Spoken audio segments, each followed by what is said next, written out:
रही है कि कल रात तेरे संग सीन हुआ। उलझन में थी फुल नाइट तू जगले जागल तुझे दिन हुआ। तेरी आंखें बता रही है कि कल रात तेरे संग सीन हुआ।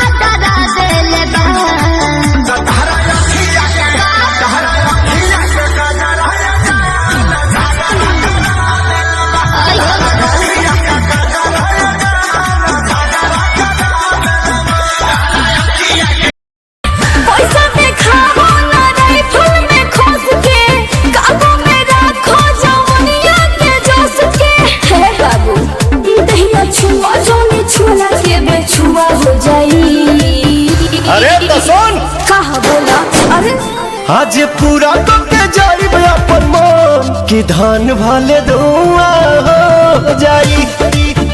आज पूरा तो के जाई अपन मन कि धान भाले धुआं हो जाई। जवानिया के मजा कोनो दोसरे उठाई। हमरा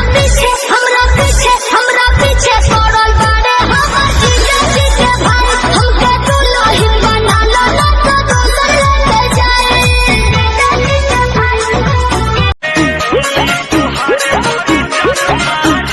अरे कौशल बदनिया जवनिया उघरी गोरी बोली तोहरी बड़ी जान मारे। हिरनी के चल हिरनी जस कमरिया लपके तो पूरा